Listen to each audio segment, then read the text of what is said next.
Hello cadets, जय हिंद to everyone. You're most welcome in your channel army boys Gyan सागर।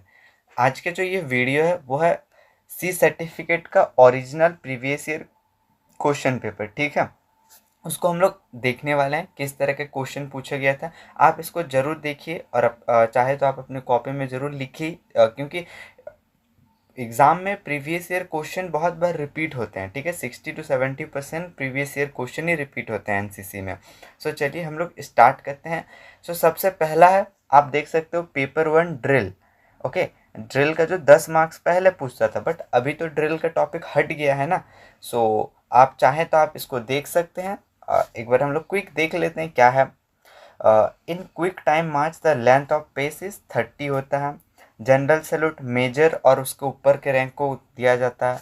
बगल शस्त्र is done by the dash हाथ, मतलब बगल शस्त्र किस हाथ से किया जाता है? लेफ्ट हैंड से। ओके, बगल शस्त्र जो आप लोग बट पे नहीं, आप जो फोरगार्ड पे जो ये करते हो, जस्ट लाइक एन क्या बोलते हैं, स्लैप मारते हो, उसी को बोलते हैं सैल्यूट लेफ्ट। ओके, नेक्स्ट देखते हैं हम लोग। Drill command includes two parts which are dash and dash. ड्रिल के कमांड का दो पार्ट होते हैं, कॉशनरी और education. Dash is maintain in पीछे मुड़। पीछे मुड़ में क्या मेंटेन होता है? हमारा फॉर्मेशन। ओके, तो ये आपका प्रैक्टिकल के दिन पूछा जा सकता है, क्योंकि ड्रिल का तो अब ऑब्जेक्ट क्वेश्चन आएगा नहीं, तो प्रैक्टिकल में पूछ सकता है। और बोलेगा कि सर ऑब्जेक्टिव पेपर होगा तो क्या हमें ये पेपर करना चाहिए? तो यस, आपको मस्ट, जो बहुत ज़रूरी है। ऑब्जेक्टिव में भी क्वेश्चन तो सेम यही सब उठा के पूछेगा और कुछ नहीं पूछेगा। नेक्स्ट है, what are the aims of drill और प्रिंसिपल ऑफ ड्रिल। ये तो सबको पता ही है। प्रिंसिपल ऑफ ड्रिल क्या है? Smartness, steadiness, coordination. और एम्स ऑफ ड्रिल क्या है? टू सेंस ऑफ डिसिप्लिन और turn out, smartness and learn to obey order. ये है ड्रिल का जो आप देख इसको, आई होप आपने इसको स्क्रीनशॉट ले लिया होगा। नेक्स्ट चलिए, जो इम्पोर्टेंट है आपका एग्जाम में आएगा। नेक्स्ट जो इम्पोर्टेंट है वो है आपका वेपन ट्रेनिंग। वेपन ट्रेनिंग से 10 मार्क्स का क्वेश्चन आपके एग्जाम में पूछेगा। कितना? 10 मार्क्स का। सो देखिए, पहले तो ट्रू फॉल्स वगैरह और फिल इन द ब्लैंक्स पूछता था, बट आपको सेम क्वेश्चन आपको पूछेगा पूछेगा कि द साइज ऑफ क्लीनिंग चिंदी is used for 5.56 mm INSAS rifle. क्या है 5.56 mm इंसास राइफल के लिए हम लोग 4x2 का यूज़ करते हैं? तो ये आंसर पहले से लिखा हुआ है फॉल्स। ओके, नहीं करते हैं। नेक्स्ट है B number, there are 4 firing position of 7.62 mm LMG। क्या हम लोग के LMG से 4 फायरिंग पोजीशन है? यस, सो राइट आंसर है इसका ट्रू। और अगर आपसे पूछे 0.22 इंच राइफल से हम लोग कितने टाइप के कितने फायरिंग पोजीशन करते हैं? ओके, सो उसका राइट आंसर हो जाएगा 3। नेक्स्ट है थर्ड नंबर, इन आर्मी सलामी is given to captain rank onwards. False. Okay, जो सलामी शस्त्र है वो आपको मेजर से ऊपर, मेजर जनरल से ऊपर वाले रैंक को दिया जाता है। ओके, नेक्स्ट है 180 step are taken in quick march. False. Okay, क्योंकि क्विक मार्च में हम लोग 120 स्टेप लेते हैं, और जो 180 स्टेप है तो वो डबल क्विक मार्च बोल सकते हो। क्लियर हो गया? इस तरह का क्वेश्चन सेम आपका एग्जाम में पूछेगा। बोलेगा कि क्विक मार्च में हम लोग कितना स्टेप लेते हैं। ऑप्शन ए रहेगा 90, 120, 180, और इस तरह। आई होप आपको क्लियर हो गया। इस तरह से ये बेनिफिट होगा। नेक्स्ट देखते हैं हम लोग। नेक्स्ट क्वेश्चन है, आपसे ये डेफिनेटली पूछेगा कि what are the 3 principle of firing. Firing के क्या 3 प्रिंसिपल है? तो एक सबको पता है, good holding, good aiming and trigger operation. ये पीडीएफ में दोनों ही है, हिंदी इंग्लिश दोनों में आंसर लिखा हुआ है। Okay, so what are the position of firing. Firing के कितने पोजीशन होते हैं? 4। क्या क्या होते हैं? सबको तो पता ही है। Lying position, kneeling position, standing position and sitting position. ये 4 को पोजीशन होते हैं फायरिंग के। यह 10 नंबर का क्वेश्चन आपका भी पूछेगा। हो गया 10 नंबर का। इस तरह का ही क्वेश्चन रहेंगे आपके भी ऑब्जेक्टिव में भी सेम। नेक्स्ट देखते हैं मिसलेनियस, जो सबसे ज़्यादा इंपॉर्टेंट होता है। 225 मार्क्स का है। सबसे पहला टॉपिक है नेशनल इंटीग्रेशन एंड अवेयरनेस, जो 30 मार्क्स का क्वेश्चन पूछा है। देखिए, सब पहले भी बहुत ऑब्जेक्टिव क्वेश्चन पूछता था। प्रेसिडेंट ऑफ इंडिया, ये उस समय जब रामनाथ कोविंद जी प्रेसिडेंट थे तब का पेपर है। ओके, सो आपके समय अभी आपको क्या है, राष्ट्रपति आपको लिखना है श्रीमती द्रौपदी मुर्मू। ओके, नेक्स्ट है dash is called iron man of India. Bharat का लौह पुरुष कहा जाता है सरदार वल्लभ भाई Patel, okay, iron man of India. और इसकी स्टेचू भी बनी हुई है, गुजरात में स्टेचू ऑफ यूनिटी के नाम से जाना जाता है। नेक्स्ट है Dronacharya award is given to the best.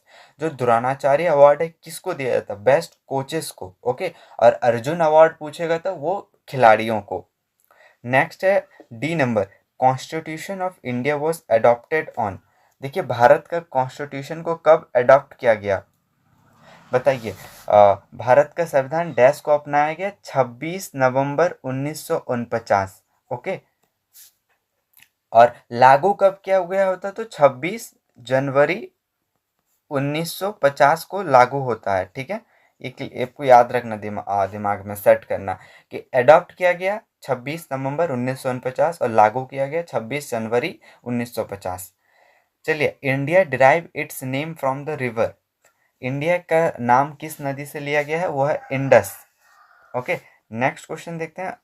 आपका जो एफ नंबर है, आप लोग अभी आपको क्लियर हो गया होगा। Baisakhi is a famous festival of dash state. जो बैसाखी है वो किस राज्य का प्रसिद्ध त्योहार है? वो है पंजाब का। नेक्स्ट है अमरनाथ टेम्पल कहाँ पर है? जम्मू कश्मीर में, ठीक है।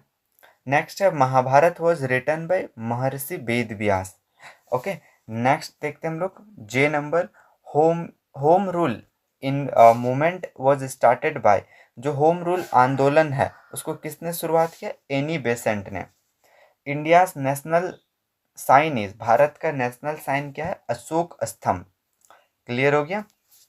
ये है। देखिए पहले भी बहुत ऑब्जेक्टिव पूछा था, इस ये सेम क्वेश्चन आपके भी ऑब्जेक्टिव में आ सकता है कि पूछेगा home rule movement was started by, option रहेंगे 4-5, तो आपको याद है रखना एनी बेसेंट। क्लियर है? नेक्स्ट देखते हैं हम लोग, what are the major national goals. Bharat का मुख्य राष्ट्र उद्देश्य क्या है? सो पहला है eradicate extreme poverty and hunger, achieve universal basic education, promote gender equality and empower women, reduce child mortality, improve maternal health, या एज HIV, एड्स, मलेरिया और अदर डिसीज को मतलब फाइट करना, उससे उभर जाना, पोलियो वगैरह से। ये कुछ नेशनल गोल्स आपको लिए ना, अगर आप ये पढ़ोगे तो भी आपके लिए बेनिफिशियल है। चलिए नेक्स्ट देखते हैं हम लोग। नेक्स्ट है what is the relevance of NCC in national integration of India. Bharat के राष्ट्रीय एकीकरण में NCC की क्या भूमिका है? NCC के क्या इम्पोर्टेंस है नेशनल इंटीग्रेशन पे? सो इसका तो अगर ऑब्जेक्टिव भी पूछेगा तो बहुत ही ईजी रहेगा। क्या करता है NCC? क्रिएट अवेयरनेस फैलाता है यूथ में, ओके।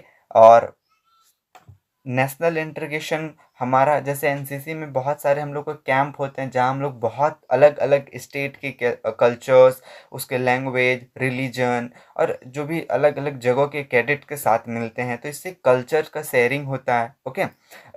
इससे कैडेट्स को क्या मिलता है? एक्सपीरियंस मिलता है to live together, cooperate with each other, work in harmony with cadets. आप आमतौर पे देखिएगा बहुत सारे कैडेट्स झगड़ते हैं, मीन्स आप दूसरे रिलीजन से वगैरह, बट NCC में ऐसा नहीं है, सब एक साथ रहते हैं, सबको ये फीलिंग दिया जाता है कि हम सब इंडियन हैं, ओके। सो ये आप इसको अपनी वर्ड में डेफिनेटली लिख सकते हो, ये बहुत सारे क्वेश्चन अपने वर्ड में ही लिखे जाते हैं इसमें। नेक्स्ट है 10 नंबर, क्या है? Write a short note on Paramvir Chakra and Ashok चक्र। अशोक चक्र एंड परमवीर चक्र क्या है? इस पर शॉर्ट नोट लिखना है। तो आपको पता होना चाहिए कि परमवीर चक्र, ये अगर बहुत सारे कैडेट अभी भी बोलते हैं कि सर मेरा पेपर ऑब्जेक्टिव हो रहा, हमारे में कोई बोलते हैं सब्जेक्टिव हो रहा है। सो आई सजेस्ट कि आप ना सब्जेक्टिव क्वेश्चन पेपर डेफिनेटली पढ़िए। इससे क्या फ़ायदा होगा? आपके जो भी क्वेश्चन है ऑब्जेक्टिव के तो वो बन जाएंगे। नेक्स्ट देखिए पढ़ लेते हैं हम लोग। PVC स्टैंड फॉर परमवीर चक्र। It is the highest military decoration awarded for discipline distinguish act of velar during war time. ये देखिए हाईएस्ट मिलिट्री डेकोरेशन है वॉर टाइम पे। PVC वॉर टाइम पे दिया जाने वाला सबसे बड़ा पुरस्कार है। और इसके फर्स्ट रेसिपेंट कौन है? मेजर सोमनाथ शर्मा, जो कुमाऊं रेजिमेंट के थे ड्यूरिंग 1947 से 1948 इंडो पाक वॉर। और ये जो अवार्ड दिया जाता है ड्यूरिंग रिपब्लिक डे, और कौन देता? President of India. क्लियर हो गया? नेक्स्ट, अशोक चक्र। अशोक चक्र stand, AC stand for Ashok चक्र, ठीक है। It is the highest peace time military decoration. अगर कोई भी मीन्स सोल्जर पीस टाइम पे, पीस टाइम के मतलब जब वो वॉर में नहीं है, जब वो अपने यूनिट वगैरह पे है, तो उस समय कोई वेलर या करेज या कुछ सेल्फ सेक्रीफाइस दिखाता है तो उसको अशोक चक्र दिया जाता है, ठीक है। और ये परमवीर के चक्र के समान ही है, आप बोल सकते हो। एंड और ये ना डेकोरेशन में बी अवॉर्डेड यादर मिलिट्री और सिविलियन पर्सन, ये मिलिट्री को भी मिल सकता है और सिविलियन पर्सन को भी। क्लियर है? नेक्स्ट देखते हैं हम लोग 11 number. What is why is national integration important for progress of any national? National integration क्यों इम्पॉर्टेंट है किसी भी नेशन के प्रोग्रेस के लिए? सो बहुत सारे पॉइंट है, आप लोग देख सकते हो। अगर सब कोई एक साथ रहेंगे कि कोई कास्ट के लिए, कोई किसी के लिए मतलब झगड़ा नहीं होगा, कास्टिज्म नहीं होगा, रिलीजन नहीं होगा, कम्युनलिज्म नहीं होगा, तो कोई देश बहुत ही मतलब ज़्यादा डेवलप्ड करेगा। मेंटेनेंस ऑफ सोवर्जिनिटी के लिए, मेंटेनेंस पीस और हारमोनी के लिए हमें नेशनल इंटीग्रेशन चाहिए, ग्रोथ और डेवलपमेंट चाहिए, एडुकेशन, पॉवर्टी, बहुत सारे पॉइंट हैं। Just you can go through it this. And objective में क्या होगा? सेम क्वेश्चन रहेगा, national integration important for progress, और बहुत सारे ऑप्शन दिए रहेंगे और एक ऑप्शन गलत रहेगा, बस सेम है। आप इसको पढ़िएगा तो आप इजीली वो कर लेगो। नेक्स्ट देखते हैं 12 number. Describe what are the hindrance of national integration. ये तो ऑब्जेक्टिव क्वेश्चन में डेफिनेटली पूछेगा कि अगर ऑब्जेक्टिव पेपर हुआ तो आपका हिंड्रेंस ऑफ नेशनल इंटीग्रेशन, राष्ट्रीय एकीकरण में आने वाले बाधाओं के बारे में विस्तार से लिखिए। क्या क्या मतलब बाधाएं हैं? एक होता है cultural aspect, culturally different different होना, इससे एक दूसरे के साथ मिलने में प्रॉब्लम होता। Political motives, lack of education, जातिवादी होना, रीजनलिज्म होना, लिंग्विस्टिक होना, social disparity, communalism, economical inequalities, कोई अमीर है कोई गरीब है, इससे भी मतलब नेशनल इंटीग्रेशन पे प्रॉब्लम है। करप्शन तो है ही। ये सारे कुछ नेशनल इंटीग्रेशन के हिंड्रेंसेस है। अब नेक्स्ट है पर्सनालिटी डेवलपमेंट एंड लीडरशिप का 70 मार्क्स का, ओके, सबसे बड़ा टॉपिक रहता है। चलिए देखते हैं इसका क्या होगा। क्वेश्चन से स्टार्ट है। NCC was started in the year. NCC किस ईयर में स्टार्ट हुआ? तो 1948, और ईयर डेट पूछता तो 15 जुलाई। The quit India movement 1942। The festival of Bihu Assam में। A healthy dash is the core determinant of a strong personality. एक स्वस्थ डैश मजबूत व्यक्तित्व का निर्धारण करती। एक स्वस्थ मतलब एक अच्छा self image. The religious book of Hindu, Mahabharata भी लिख सकते थे, गीता भी, रामायण, ओके। नेक्स्ट है F number. Dash welds together the qualities of courage, endurance, alertness and commandership. So हिम्मत, धीरज, सतर्कता और सहकारिता के गुणों का एक साथ कौन जोड़ता है? वह डिसिप्लिन। क्लियर है? नेक्स्ट है every individual should develop the ability to adjust with other because dash is a social animal. So आपको डायरेक्ट पूछ सकता है dash is a social animal, तो ह्यूमन एक सोशल एनिमल है, मानव एक सामाजिक प्राणी है। नेक्स्ट है the word personality has origin from the Latin. जो पर्सनालिटी वर्ड है वो लेटिन के किस भाषा से लिया गया है? प्रश्ना, okay. Next 14 number. What is stress? तनाव क्या है? तनाव, स्ट्रेस। सो आप यहाँ पढ़ सकते हो, पूरा लिखा हुआ डिटेल में। What is a stress? Stress is a body reaction to any change that requires an adjustment और रिस्पॉन्स।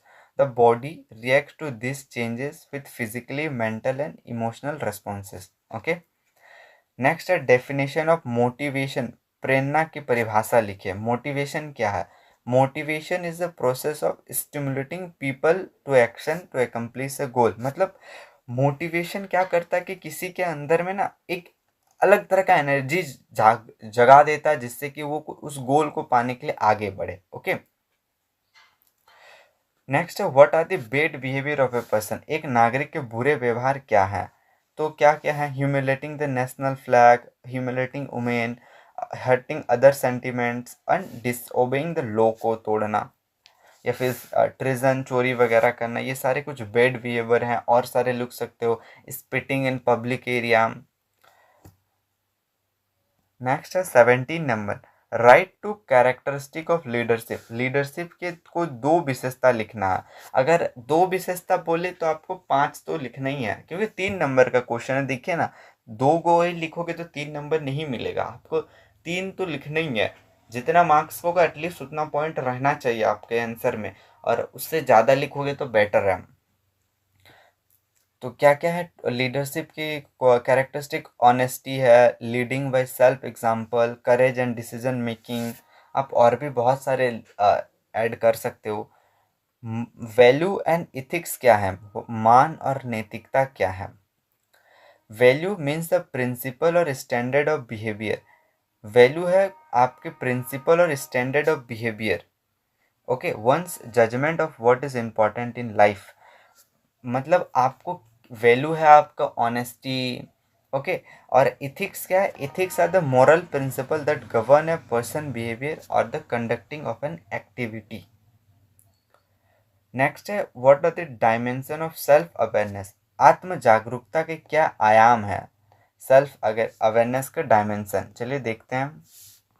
ये आप यहाँ देख सकते हो, आंसर क्या है। सबसे ए है self realisation, self knowledge, self confidence, self talk, self motivation, self esteem, self image, self purpose, character, values, personality. ये सारे कुछ सेल्फ अवेयरनेस के डायमेंशन है, अपने बारे में जानना। Okay, next 20 number, how will you motivate your सब ऑर्डिनेट फेसिंग स्ट्रेस, अगर आपका सब ऑर्डिनेट स्ट्रेस फेस कर रहा, मतलब आपके आपके नीचे वाले, आप अगर सीनियर हो तो आपके अगर जूनियर को स्ट्रेस है किसी बात को लेकर, तो आप उसको कैसे स्ट्रेस फ्री कराओगे और मोटिवेट करोगे। एक तो है उसका मूड हल्का करना, उसके प्रॉब्लम को समझना, उसको स्पेस देना, B generous with rewards, enjoy time out, उसके साथ मतलब टाइम देना, करेज टू डिसाइड, उसको करेज देना कि ये तुम कर सकते हो, knowledge. Okay, deal with the people. ये सारे कुछ थिंग्स यू कैन ऐड, और भी अपने से ऐड कर सकते हो। नेक्स्ट है 21 number, what is a sweat analysis, ये इंपॉर्टेंट क्वेश्चन है। स्वेट एनालिसिस क्या है। सो स्वेट का फुल फॉर्म जानना आपको। स्वेट का यूज़ किया जाता है आपके इंटरनल और एक्सटर्नल क्वालिटीज़ को जानने के लिए। So S for strength, W for weakness, O for opportunity, T for threats. So पहले वाले दो जो हैं वो आपके इंटरनल एक्सप्लोरेशन है। स्वेट का यूज़ किया जाता है एक्सप्लोरेशन के लिए, सेल्फ एक्सप्लोरेशन के लिए, अपने आप को जानना, स्ट्रेंथ हो गया, अपने स्ट्रेंथ को और वीकनेस को पहचानना, और अपॉर्चुनिटीज़, आप जो करना चाहते हो उसमें क्या अपॉर्चुनिटीज़ है, और उसमें आने वाले थ्रेट्स को जानना, वो है सेल्फ एक्सप्लोरेशन का इंटरनल और external things. Okay, next 22 number, what are the types of etiquette, शिष्टाचार के प्रकार क्या हैं। सो इटिक्वेट का तो जो भी आपके मन में आ जाए, जैसे social etiquette, bathroom etiquette, eating etiquette, speaking etiquette, meeting etiquetted etiquette, washroom, wedding. So जो मन आपके काम आए, जो भी काम में आए ना, स्कूल एटिक्वेट, बस लास्ट में एटिक्वेट ऐड कर देना है। ओके, सो ये बहुत ही ईजी क्वेश्चन रहता है, एटिक्वेट शिष्टाचार। नेक्स्ट है 23 number, role of NCC in personality and character development. So ये मैं, आप देखिएगा ये क्वेश्चन ना बार बार रिपीट हुआ। इससे पहले भी मैं एक प्रीवियस ईयर करवाया तो उसमें भी ये क्वेश्चन था। सो एनसीसी का क्या रोल है पर्सनालिटी और कैरेक्टर डेवलपमेंट में। तो सबसे पहला पॉइंट वाइज लिखा हुआ है, एक है ड्रिल, ड्रिल से हमें क्या बेनिफिट होता है वो आपको लिखना है।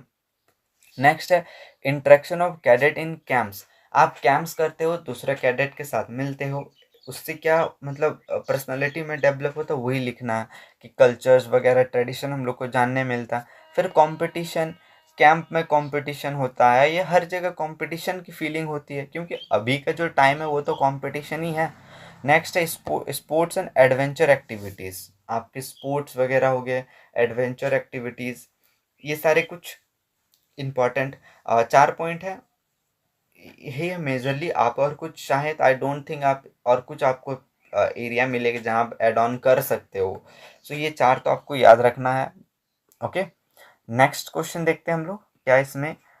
24 number, what are the basic element of communication, संचार के मूल तत्व क्या हैं।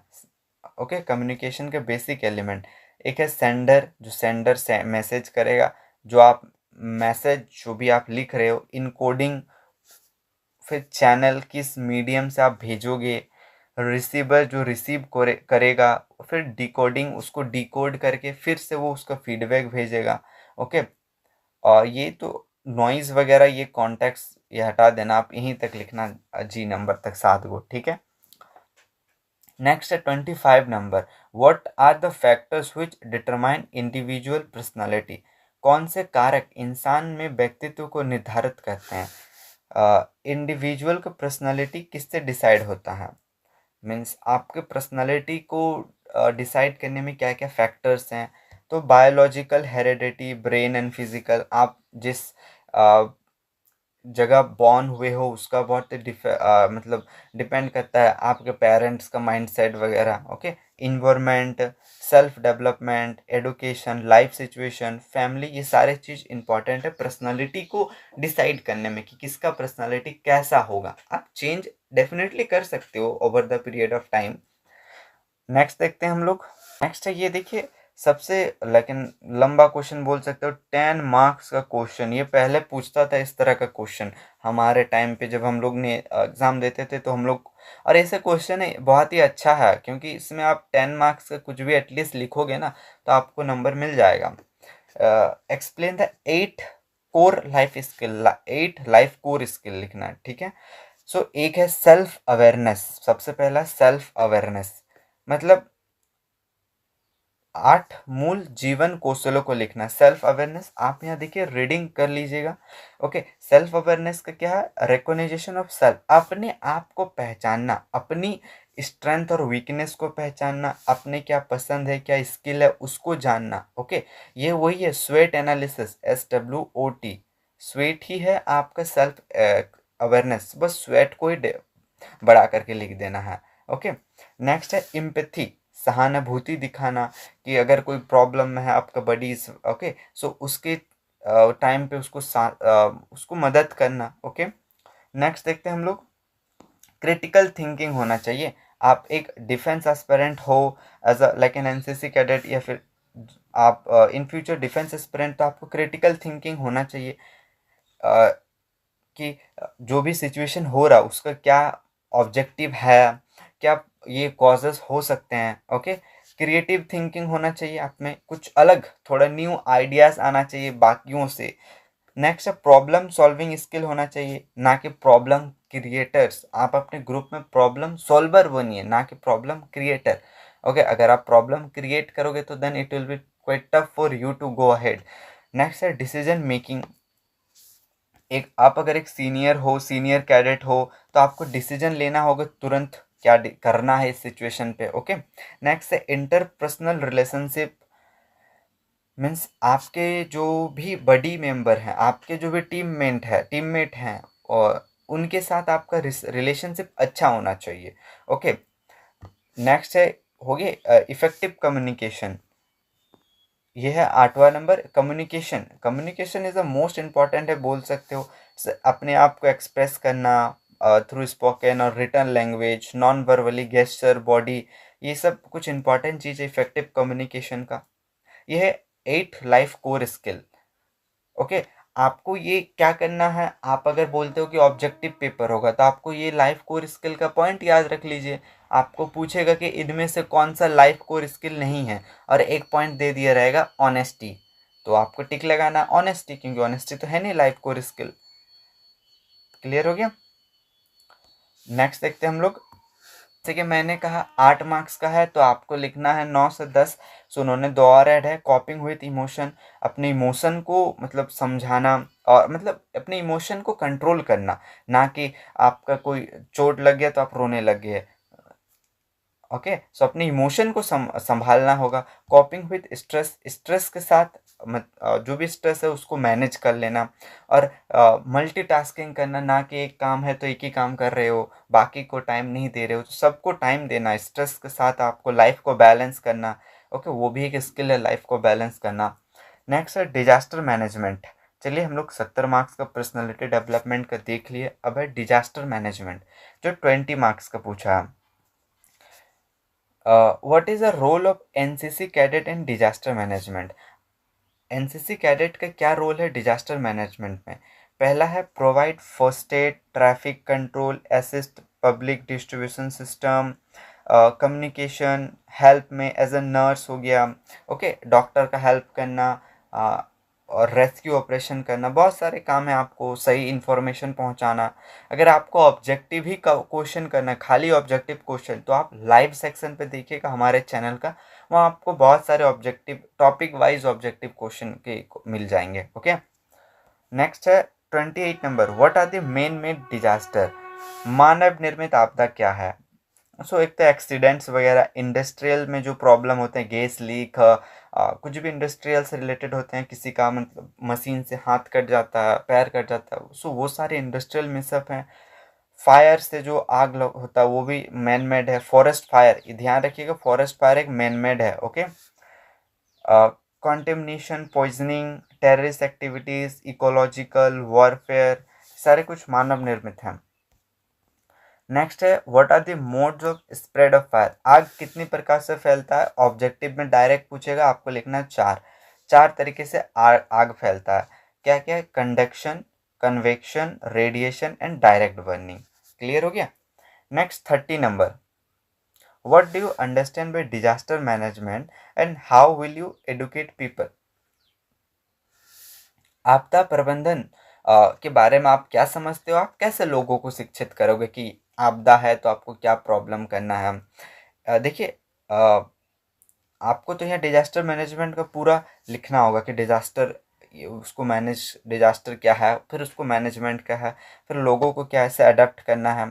आप देख सकते हो, it is a major adopt by the civilian people, government है, local self bodies and voluntary organisation.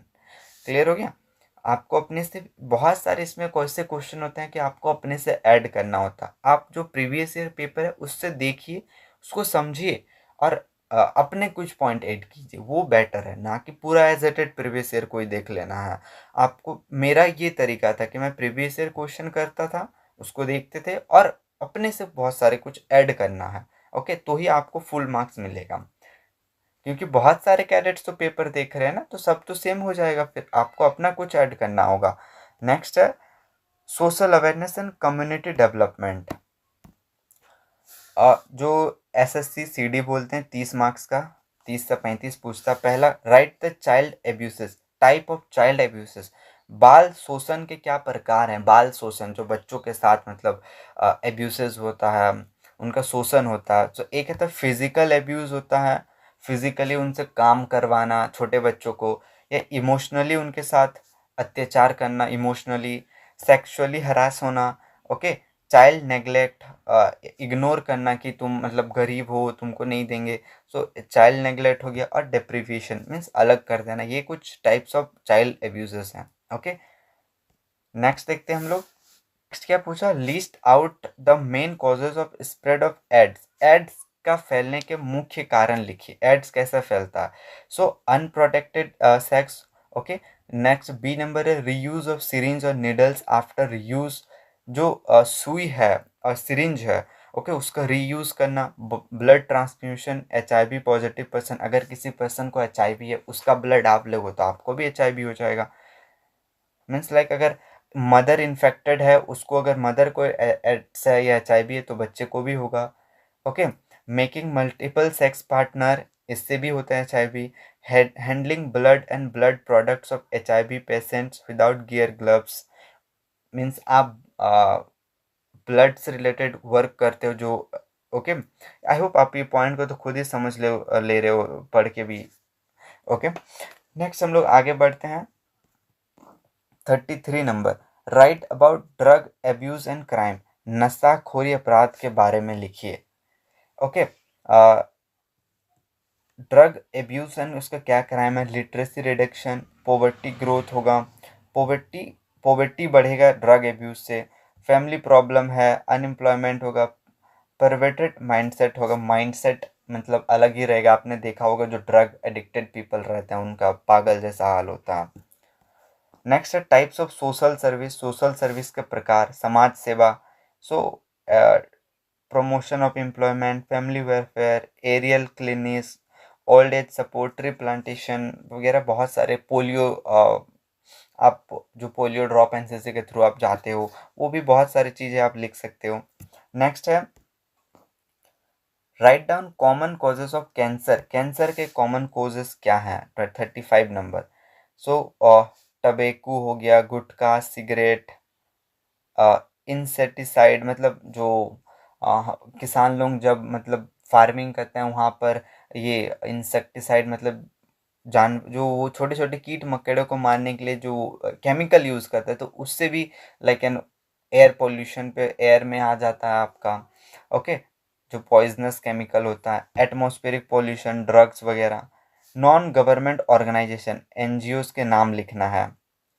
So objective के लिए इम्पोर्टेंट है, क्राई हो गया, child relief and you, HelpAge India, people for animal, PFA, international red cross, rural development trust, okay, smile foundation, Prathna education foundation. ये सारे कुछ non government organisation है, इससे क्वेश्चन बार बार पूछता है हर बार। नेक्स्ट देखते हैं 37 number. What first aid should be given on snake bite, सांप के काटने पे कौन सा प्राथमिक उपचार देना चाहिए? सो सबसे पहला रीएश्योरेंस मतलब उसको सांत्वना देना कि कुछ नहीं होगा, सब ठीक है। ओके, उस पर्सन को स्टिल मतलब लेटा देना और उसको आराम देना है। और जो भी घाव है उसको तो वॉश करना है अपने से सॉप और वाटर से। Ice packs over the wound, treat for shock, transfer the patient, तुरंत उसको हॉस्पिटल लेके जाना है। एंड जो लाइक इन अल्कोहल वगैरह हम लोग देते हैं ना, कांच वगैरह से कट जाता है तो अल्कोहल करते हैं या यूरिन दे देते हैं कि ठीक हो जाएगा बोल के, तो वो सब नहीं करना, हमको हॉस्पिटल पे ले जाना है। और ये भी ध्यान रखना है कि आपको ये भी याद करना कि what was a type of a snake, वो स्नेक किस प्रकार का था, क्या था, तो आपको उस हिसाब से वहाँ एंटीवायरस मिल जाएगा, तो इससे जल्दी हो जाएगा आपका ठीक होने में। नेक्स्ट टॉपिक आपका हेल्थ एंड हाइजीन, जो 30 मार्क्स का क्वेश्चन है, चलिए देखते हैं। Between sprain and strain, sprain क्या होता है? मोच और तनाव। ओके, स्प्रेन क्या है? रेंचिंग ऑफ लिगामेंट्स, जो आपके लिगामेंट। ओके, लिगामेंट कहाँ पर रहता है? घुटनों, दो हड्डियों के बीच के जॉइंट को बोलते हैं लिगामेंट, तो उसमें खिंचाव आना उसको बोलते हैं स्प्रेन, मोच। और स्ट्रेन होता है मांसपेशियों का खिंचाव। और कंपाउंड एंड कॉम्प्लिकेटेड फ्रैक्चर, यौगिक और जटिल तथ्य क्या है? Compound fracture, the broken bones do not rupture the blood vessel and nerves and an open wound is caused. In complicated fracture, the broken bones ruptures the blood vessel and the nerves and also causes injury to the internal organs. So ये जो fracture है objective में नहीं पूछेगा, but हाँ अगर subjective paper होता है तो फ्रैक्चर से रिलेटेड क्वेश्चन इंपॉर्टेंट बन जाते हैं। नेक्स्ट देखते हैं हम लोग, how can we keep cleanness around the homes, घर के आसपास किस तरह की सफाई रख सकते हैं? होम्स अपने घर के आसपास। सो ये अपना अपने आंसर अपने से लिखने वाला है। मीन्स कचरा नहीं फेंकेंगे आसपास। ओके, ऑर्गेनिक हम लोग क्या करते हैं, अपने घर का कचरा वगैरह आसपास में फेंक देते हैं, तो इंस्टेड ऑफ दैट हम लोग डस्टबिन लगाएंगे, डस्टबिन पे डालेंगे और फिर एक ही बार में उसको बाहर लेके जाएंगे। ओके, और don't let dirty water collect around your cleanness, और आपके होम होम के अराउंड पे मतलब गंदा पानी जमा नहीं होने देना है, उससे क्या होता है कि मच्छर वगैरह फैलते हैं। 40 नंबर देखिए, 40 number, what are the ingredient of balance diet, संतुलित आहार के लिए कौन सी खाद्य पदार्थ सामग्री जरूरी है? सो क्या क्या जरूरी है? Protein, fat, calcium, carbohydrate, vitamin, iron, ये सारे कुछ। नेक्स्ट देखते हैं, what are the communicable disease and what are their classification. Communicable disease मतलब जो एक दूसरे संपर्क में आने से फैलते हैं हम, क्या क्या टाइप होते हैं। इंसेक्ट बॉर्न डिजीज है, सेक्सुअल ट्रांसमिटेड डिजीज जैसे HIV एड्स हो गया, कॉन्टैक्ट डिजीज फीवर वगैरह, COVID-19, एक्सटर्नल डिजीज, एक्सक्रीमेंटल डिजीज हो गया, एनिमल बॉर्न डिजीज या एनिमल के संपर्क में आने से जो डिजीज होता है, वाटर बॉर्न डिजीज हो गया, वाटर से होने वाले डिसेंट्री डायरिया वगैरह। ओके, नेक्स्ट देखते हैं हम लोग। नेक्स्ट टॉपिक आपका एडवेंचर ट्रेनिंग से 20 मार्क्स का क्वेश्चन पूछा है। ओके, 20 मार्क्स का क्वेश्चन। और what are the types of adventure activities, two example of each. तीन तरह के एडवेंचर एक्टिविटीज होते हैं, एक तो land based, water based, air waste.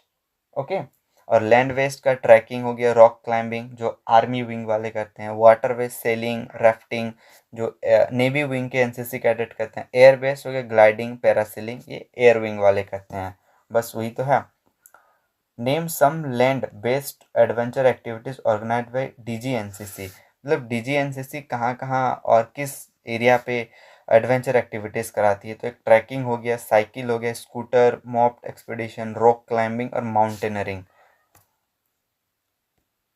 आप पैरासेलिंग भी लिख सकते हो, पैरा जंपिंग भी तो होता है ना एनसीसी में, जो DGNCC करवाती है। नेक्स्ट देखते हैं 44 number, what are main objective of adventure activities. जो एडवेंचर एक्टिविटीज का मेन ऑब्जेक्टिव क्या है।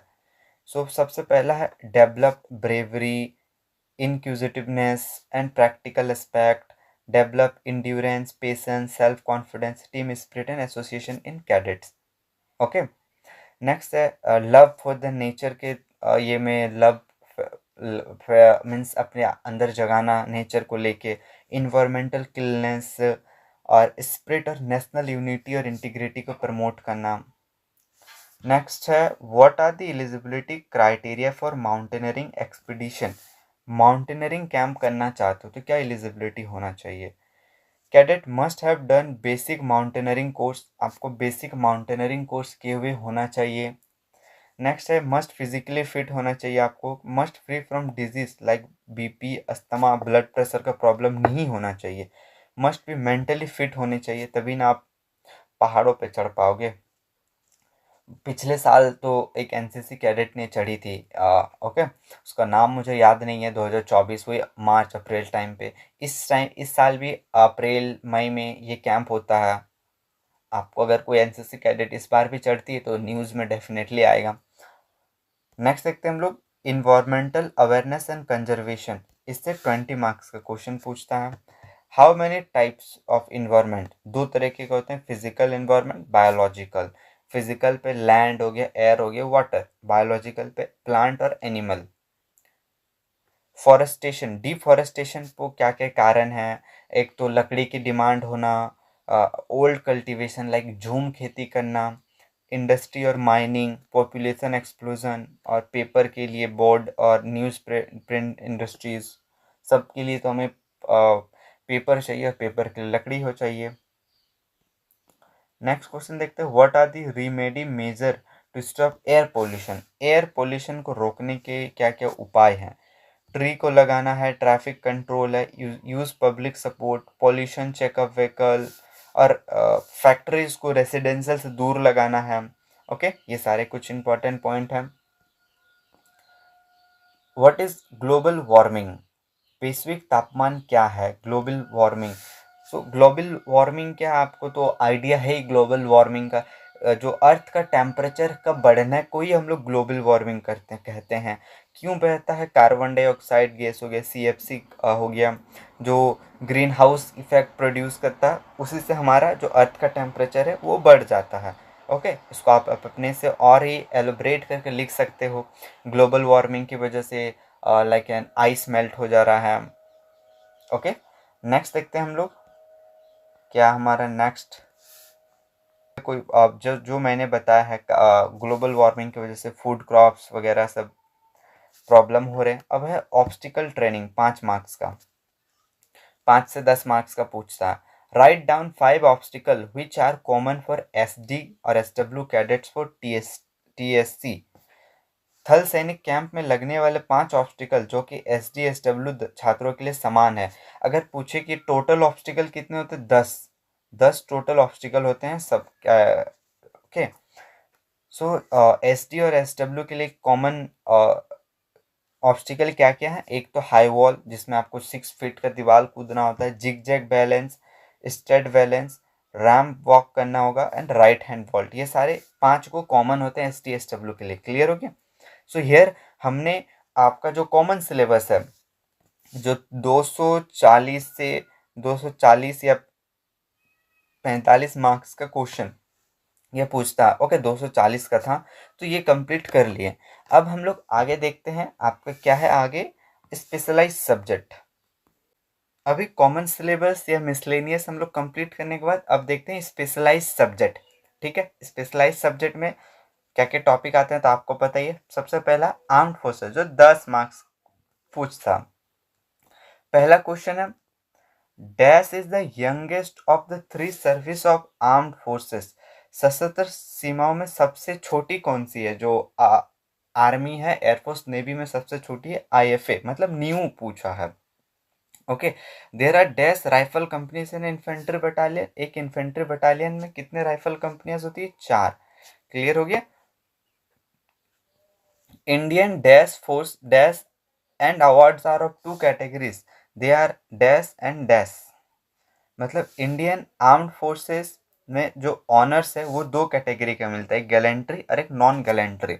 गैलेंट्री में वो सारे जो वीरता पुरस्कार हैं, आपके परमवीर चक्र, महावीर चक्र, वीर चक्र। नॉन गैलेंट्री में आपके आते हैं अशोक चक्र, कीर्ति चक्र, शौर्य चक्र। नेक्स्ट है dash is the supreme commander of the armed force. Armed force का supreme commander the president of India. Okay, next है what are the important changes carried out by army after independence of the country. Means Bharat के स्वतंत्रता के बाद क्या कुछ important changes लाया गया।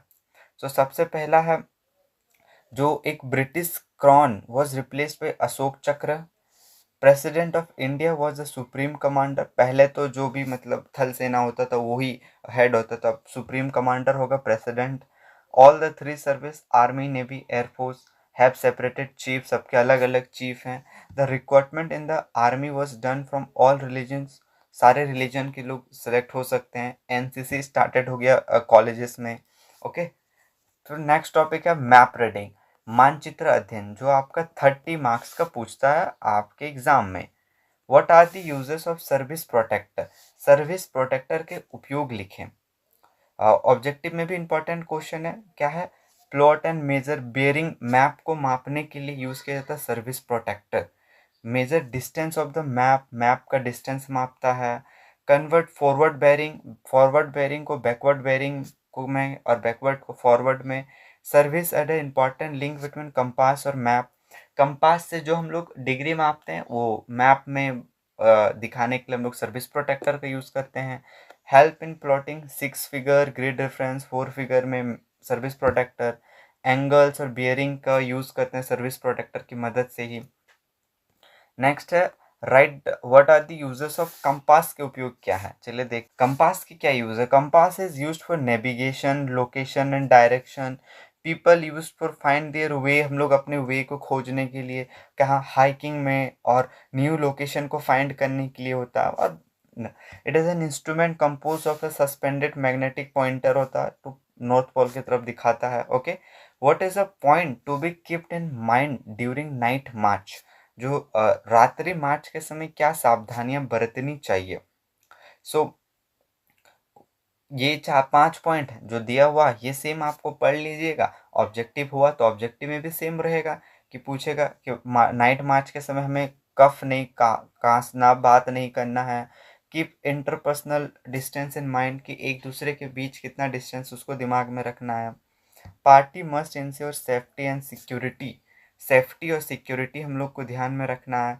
Smoking using any kind of light is strictly prohibited, मतलब स्मोकिंग करना और लाइक इन किसी तरह का लाइट का यूज़ करना वो पूरी तरह से मना है। ओके, मन नहीं करना चाहिए ना, अगर आप करोगे तो आप विजिबल हो जाओगे ना एनिमी के एरिया में। To read night march chart use frosted torch. Okay, एक फ्रॉस्टेड टॉर्च का यूज़ करना चाहिए नाइट मार्च चार्ट पढ़ने के लिए। नेक्स्ट जो इम्पॉर्टेंट क्वेश्चन है, what are the cardinal points and kind of north. Cardinal points and north, cardinal points mainly चार होते हैं, जो चार डायरेक्शन होते हैं, नॉर्थ, ईस्ट, साउथ और वेस्ट। अब डिग्री भी लिख दिया है नॉर्थ पॉइंट्स को, अब जितना आप डिटेल्स में चाहो तो नॉर्थ पॉइंट को 0, ईस्ट को 90, साउथ को 180, वेस्ट को 270। और additionally cardinal points are intermediate with a major direction. Three types of north हैं, true north, magnetic north and grid north. Next है इंपॉर्टेंट क्वेश्चन जो हर बार पूछा है, GPS. What is a short notes on GPS. GPS the first full form है global positioning system. The first GPS satellite was launched in 1974. GPS is funded and controlled by the United States. GPS को बनाया है किसने? United state ने। Department of defence है यहाँ, defence नहीं, department of defence. Okay, present technological है, और फिर उसका क्या क्या यूजर से लिखा हुआ, डेली टू डेली लाइफ में यूज़ होता है, डे टू डे लाइफ में जनरल पब्लिक ट्रैवलिंग पर्पस के लिए हम लोग यूज़ कर सकते हैं, एंड आर्म्ड फोर्सेस और इक्विपमेंट वगैरह के लिए यूज़ कर सकते हैं जीपीएस का। Right any 6 common scale used on survey of India map. India के जो सर्वे करते हैं तो उस समय किस तरह के मैप्स का यूज़ किया जाता है। डिफरेंट टाइप्स ऑफ मैप होता है depending on their scale and there use. एक होता है Atlas maps, small scale maps होता है तो होल कंट्री, कंटिनेंट, ओशियन को दिखाता है, जो हम लोग पढ़ते भी हैं।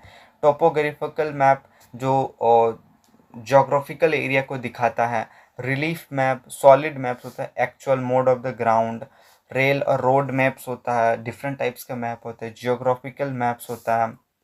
नेक्स्ट और होता है स्टैटिकल मैप्स, जो मतलब डाटा को दिखाता है कि 2024 में कितने पास हुए, 25 में कितने, तो इस तरह के इंडस्ट्रियल एरिया, पॉपुलेशन, ये सब कुछ स्टैटिकल डाटा, ये 6 टाइप के डाटा।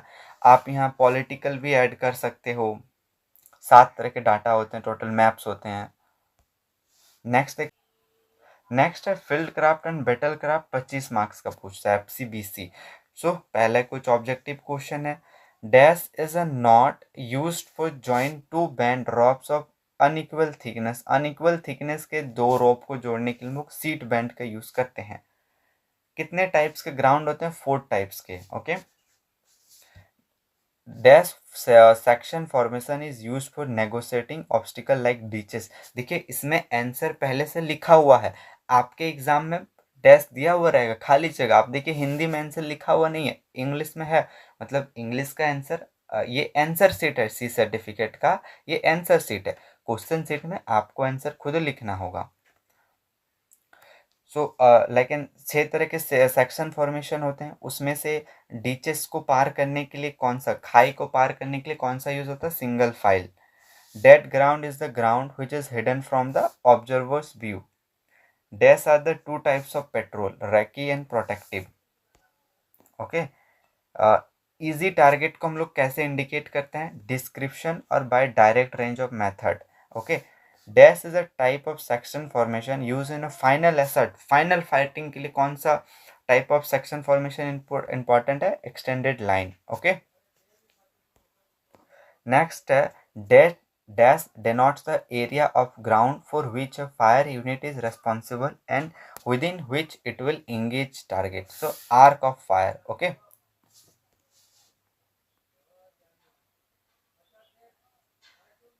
फिर J number, the sequence of describing the ground is from. जमीन का वर्णन हम लोग किस क्रम में करना चाहिए? Left to right. Okay, 7.62 mm SLR का effective range, what the hell is this, 100 metre थोड़ी होगा, ये गलत प्रिंट हुआ है, पहले से ही है प्रिंट आंसर शीट में। सो SLR का इफेक्टिव रेंज कितना होता है? सो 300 मीटर्स। ओके, और इंसास का होता है 400 मीटर्स। ये थोड़ा सा ये वाला क्वेश्चन गलती है, 300 मीटर।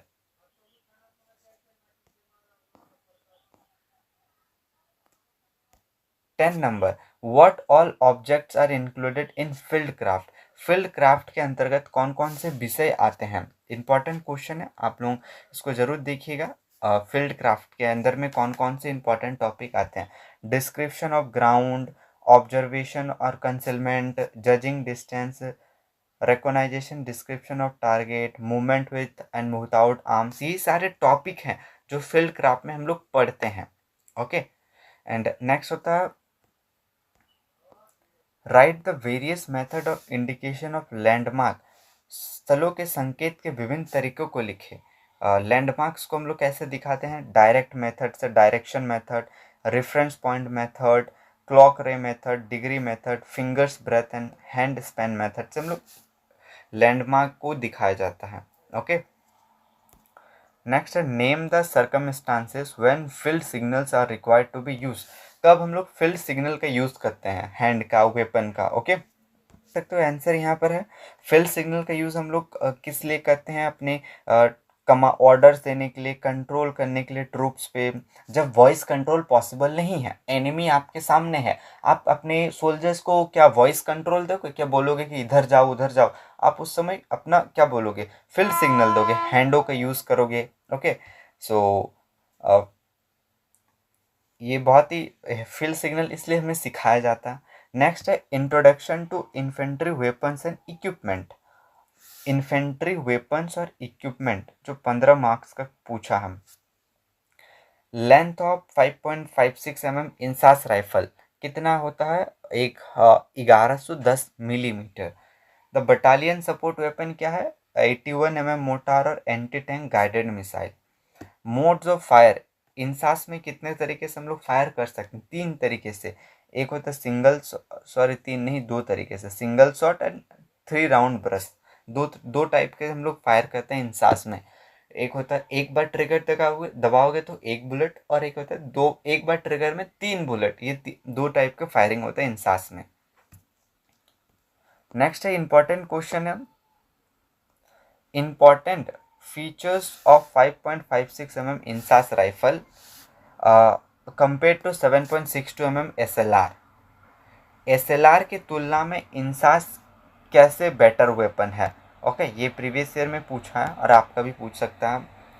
देखिए क्या है, with lesser calibre of the weapon, lighter weight है. इंसास है जो कम वेट का है SLR की तुलना में. ओके. और इंसास का मेटलर्जी वेपन को मीन्स अच्छे टाइप से बनाया गया है बोल सकते हो. उसका बनावटी अच्छा है. इसमें ज़्यादा क्लीनिंग की ज़रूरत नहीं है इंसास राइफल में compare to SLR. Plastic furniture होता है इंसास में, प्लास्टिक होता है, उसका मैगजीन होता है ट्रांसपेरेंट होता है. मतलब अब बाहर से देख सकते हो कितनी बुलेट्स खाली है. ये बेनिफिट देता है. और इंसास का बैनॉइट मल्टीपर्पज़ होता है, उससे आप रॉकेट लॉन्च भी कर सकते हो इंसास से, जो आप SLR से नहीं कर सकते. The piston and bolt are combined, the bolt is rotating leading to the faster rate of fire होता है. और हम लोग SLR से, सॉरी इंसास से 3 राउंड ब्रस्ट मार सकते हैं. और हम लोग इंसास को लेकिन बट को भी फोल्ड कर सकते हैं. ओके. जैसे AK-47 में किया जाता है. तो बहुत सारे बेनिफिट हैं, ये कुछ आपको याद रखना है. नेक्स्ट देखते हैं which weapons are included in infantry section. एक इन्फेंट्री सेक्शन पे किस तरह के वेपन रहते हैं? So here are this some, बहुत सारे ऑप्शन हैं. जैसे anti tank guided missile, 81 mm mortar, LMG, MMG, automatic grenade launcher, flame throwers and snipers rifle. एक इन्फेंट्री सेक्शन. नेक्स्ट है मिलिट्री हिस्ट्री जो 20 मार्क्स का पूछता है. Write a short note on battle of Tololing. Tololing के बैटल पे आपको शॉर्ट नोट्स लिखना. तो ये जो 19 कारगिल वॉर के टाइम का है. टोलोलिंग 1999. आप इसको देख लीजिएगा, पढ़िएगा. नेक्स्ट और देखते हैं, वॉइस में लिखा हुआ टोलोलिंग का पढ़ लीजिएगा. ओके.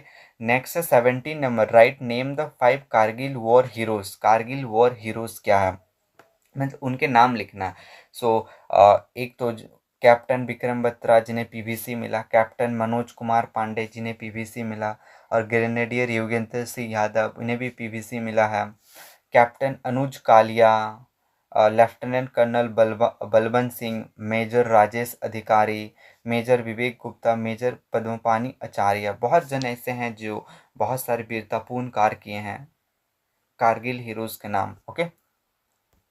नेक्स्ट है write A note on Indo पाक वॉर 1965 एंड तस्कन डिक्लेरेशन। जो इंडो पाक वॉर हुआ 1965 में और 1966 में तस्कन डिक्लेरेशन हुआ। जो वॉर हुआ उसके बाद जो शांति समझौता हुआ ना, वही है तस्कंद डिक्लेरेशन। अब यहाँ पूरा डिटेल्स में लिखा हुआ है, अगर आप चाहे तो इसको स्क्रीनशॉट ले लीजिए, यहाँ से यहाँ तक पूरा है, और एक बार अपने से इसको ज़रूर पढ़िएगा। ओके, नेक्स्ट देखते हैं हम लोग 19 नंबर क्या है, और ये इम्पॉर्टेंट है तस्कंद डिक्लेरेशन सी के लिए, इससे आपको वॉर के बारे में भी पता चल जाएगा।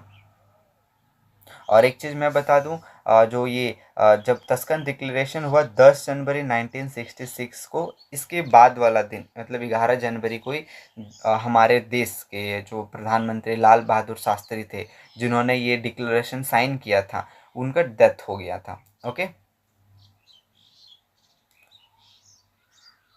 नेक्स्ट क्वेश्चन देखते हैं हम लोग, इसी में है शायद। चलिए, कम्युनिकेशन, कम्युनिकेशन का 5 मार्क्स का क्वेश्चन पूछा है आपसे। Okay, various methods of communication 5 marks का ही पूछता। एक तो sign language, voice medium, written script, runners और messenger barrier, electronics and digital analog, ये कुछ टाइप्स ऑफ हैं communication. So here we have completed पूरा 350 मार्क्स का रिटर्न में, और 150 का आपका प्रैक्टिकल स्पेशलाइज्ड और आपका कॉमन सिलेबस। सो आपको अगर लगता है कि आपका पेपर ऑब्जेक्टिव होगा, तो आप ये क्वेश्चन को डेफिनेटली पढ़िए। पढ़ने से क्या होगा, आपको सीखने को मिलेगा। अगर मान लीजिए आपका एग्ज़ाम में पूछ देता है तस्कंद डिक्लेरेशन कब हुआ था, आपको कैसे पता चलेगा? आप अगर ये आंसर को पढ़े होगे तो इससे क्वेश्चन पूछेगा तो डेफिनेटली आप लिख लोगे। क्लियर है? आपको ये पूरा समझ में आ गया होगा। ठीक है, एंड जो हमने पूरा सी सर्टिफिकेट का पेपर देखा, और ये पेपर आपको अगर चाहिए तो आप you can just join in our Telegram channel army boys Gyan Sagar, उसमें आपको ये पीडीएफ भी मिल जाएगा। ओके, इससे क्या होगा कि आप बेटर तरीके से खुद से भी पढ़ सकते हो।